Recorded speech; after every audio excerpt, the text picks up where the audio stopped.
Hello friends, मैं advocate Vinod Sharma अपने channel में आपका एक बार फिर स्वागत करता हूं। दोस्तों, जब भी हम शोरूम से कोई गाड़ी खरीदते हैं, चाहे कोई कमर्शियल व्हीकल है या प्राइवेट व्हीकल है, टू व्हीलर है, फोर व्हीलर है, किसी भी तरह का व्हीकल जब हम खरीदते हैं तो मोटर व्हीकल एक्ट के तहत उसको पहले एक टेम्परेरी नंबर दिया जाता है जो सामान्यतः 1 महीने का होता है और 1 महीने के बाद वो टेम्परेरी नंबर इनवैलिड हो जाता है, एक्सपायर हो जाता है और उसके बाद एक परमानेंट नंबर आता है आरटीओ की तरफ से या एसडीओ की तरफ से, जो भी कॉम्पिटेंट अथॉरिटी है मोटर व्हीकल एक्ट के तहत गाड़ी को रजिस्टर करने के लिए।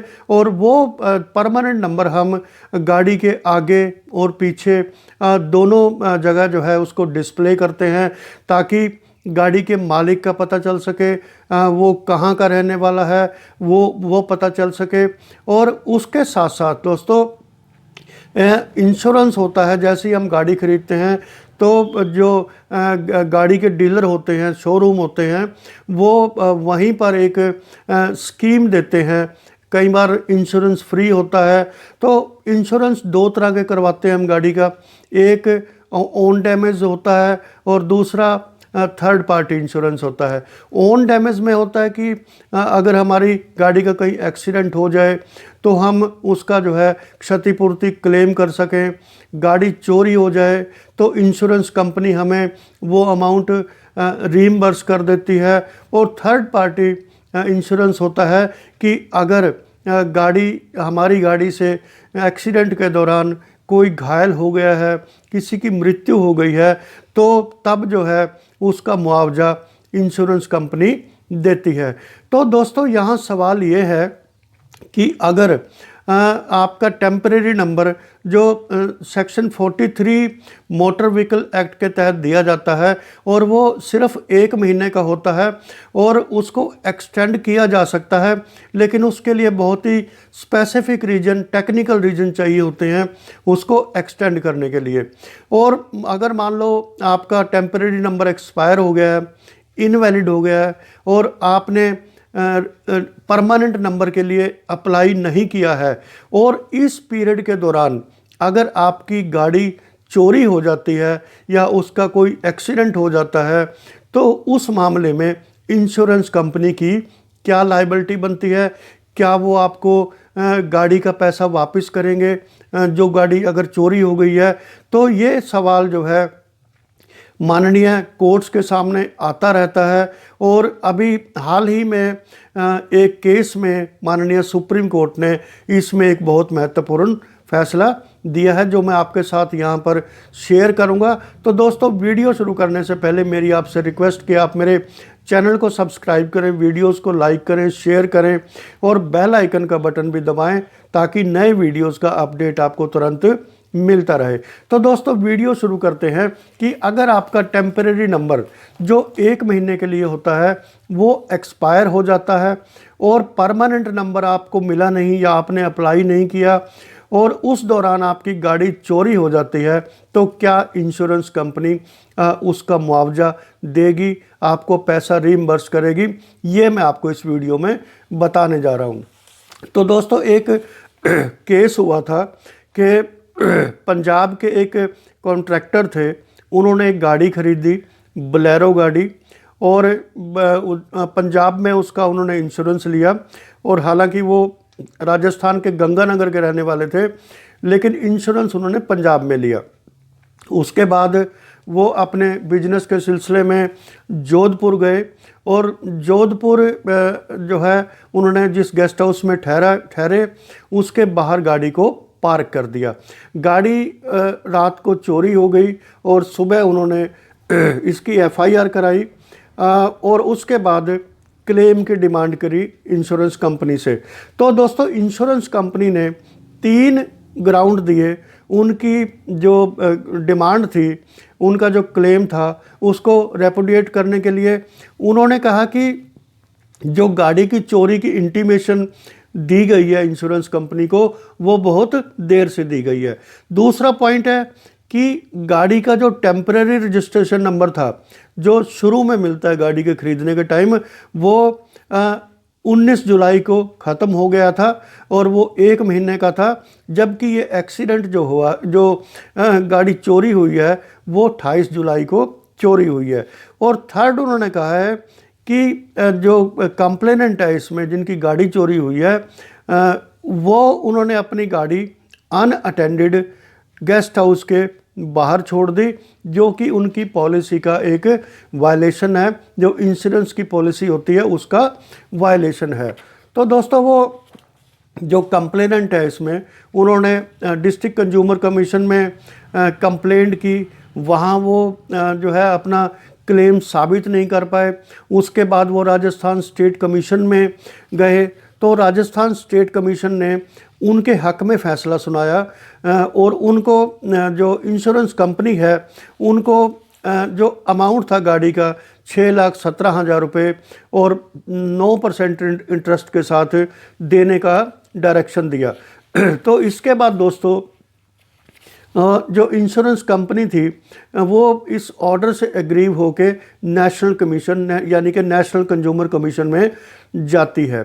वहाँ भी जो स्टेट कमीशन का जो ऑर्डर होता है उसको अपहोल्ड किया जाता है और जो इंश्योरेंस कंपनी है उसको डायरेक्शन दी जाती है कि आप जो है ये अमाउंट जो पॉलिसी होल्डर है उसको पे करिए। लेकिन वो इंश्योरेंस कंपनी इस ऑर्डर के खिलाफ नेशनल कमीशन के ऑर्डर को चैलेंज करते हुए माननीय सुप्रीम कोर्ट में जाती है और वो 2 केस खास तौर पे वहाँ पे कोर्ट करते हैं। जो एक केस माननीय सुप्रीम कोर्ट ने एडजुडिकेट किया था, केस का नाम है Narendra Singh versus new India assurance company limited. ये सिमिलर केस था। इसमें जो गाड़ी का टेम्परेरी नंबर एक्सपायर हो गया था और जो परमानेंट नंबर है वो नहीं अलॉट हुआ था, लेकिन ये गाड़ी चोरी नहीं हुई थी, इसका एक्सीडेंट हुआ था। तो बस कॉज ऑफ एक्शन जो है वो थोड़ा डिफरेंट था, बाकी जो फैक्ट्स थे वो सेम थे। तो दोस्तों, जो नरेंद्र सिंह के केस में माननीय सुप्रीम कोर्ट ने क्या जजमेंट दी थी वो मैं आपके साथ शेयर करता हूँ। उन्होंने कहा था कि a bare perusal of section 39 shows that no person shall drive the motor vehicle in any public place without any valid registration granted by the registering authority in accordance with the provisions of the act। यानी कि motor vehicle act की section 39 के तहत कोई भी व्यक्ति बिना number की गाड़ी को पब्लिक प्लेस पे ड्राइव नहीं कर सकता। ये एक जो है लॉ का वायलेशन है, मोटर व्हीकल एक्ट का वायलेशन है सेक्शन 39 के तहत। और दोस्तों, इसमें सेक्शन 43 क्या कहती है कि कोई भी व्यक्ति, कोई ओनर है व्हीकल का, वो रजिस्ट्रेशन के लिए अप्लाई कर सकता है, वो अपनी गाड़ी को रजिस्टर कराने के लिए अप्लाई कर सकता है। लेकिन इस केस में जो राजस्थान का केस था, इसमें कोई भी ऐसा एविडेंस नहीं मिला कि उन्होंने टेम्परेरी नंबर एक्सपायर होने के बाद परमानेंट नंबर के लिए अप्लाई किया हो या कोई एप्लीकेशन दी हो। तो इस मामले में माननीय सुप्रीम कोर्ट ने कहा है कि indisputably a temporary registration number was granted in respect of vehicle in question which had expired and the alleged accident took place on 2 February 2006। ये नरेंद्र सिंह वाले केस की बात हो रही है कि क्योंकि टेम्परेरी रजिस्ट्रेशन समाप्त हो चुका था और उसके बाद गाड़ी का एक्सीडेंट हुआ, इसलिए ये लायबिलिटी इंश्योरेंस कंपनी की नहीं बनती है, क्योंकि मोटर व्हीकल्स एक्ट का इसमें सरासर उल्लंघन है। या तो आपके पास टेम्परेरी रजिस्ट्रेशन नंबर होना चाहिए या आपके पास परमानेंट रजिस्ट्रेशन नंबर होना चाहिए। अगर इनमें से कोई भी नहीं है तो आप गाड़ी को सड़क पर नहीं चला सकते। ये मोटर व्हीकल एक्ट के जो लॉ है उसका सरासर उल्लंघन है।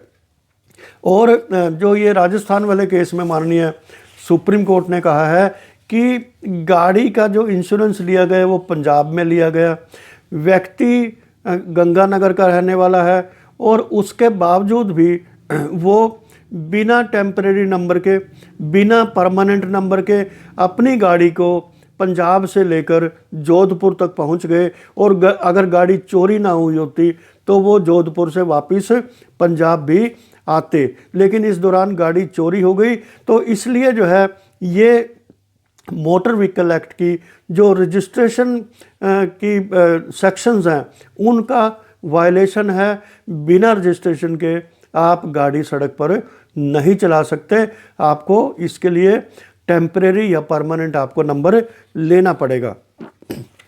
तो दोस्तों, इसमें माननीय सुप्रीम कोर्ट ने जो इन केस को कोट किया, और जो है उन्होंने जो नेशनल कंज्यूमर कमीशन का फैसला था उसको सेट असाइड किया, और उन्होंने कहा कि ये क्लियर वायलेशन है सेक्शन 39 और 192 जो मोटर व्हीकल एक्ट है। 192 में है कि आप जो है बिना रजिस्ट्रेशन नंबर के सड़क पर गाड़ी नहीं चला सकते, और 39 में ये है कि आपको इसके लिए प्रॉपर एप्लीकेशन देनी होती है, और या आप टेम्परेरी नंबर को एक्सटेंड करवा सकते हैं। लेकिन ये दोनों ही सूरतों में जो पॉलिसी होल्डर था इस केस में, उन्होंने ऐसा कुछ नहीं किया। इसलिए जो है उनका जो दावा था, जो नेशनल कमीशन ने उनको पेमेंट के लिए इंश्योरेंस कंपनी को ऑर्डर दिया था, वो दावा उनका खारिज किया, और जो है उनको इंश्योरेंस कंपनी को एक बड़ा रिलीफ दिया कि ऐसे मामलों में, क्योंकि आपके कॉन्ट्रैक्ट का जो पॉलिसी के कॉन्ट्रैक्ट है उसका वायलेशन हुआ है, इसलिए आप जो क्लेम है या जो रीइंबर्समेंट है स्टोलन व्हीकल की, वो देने के लिए लायबल नहीं है।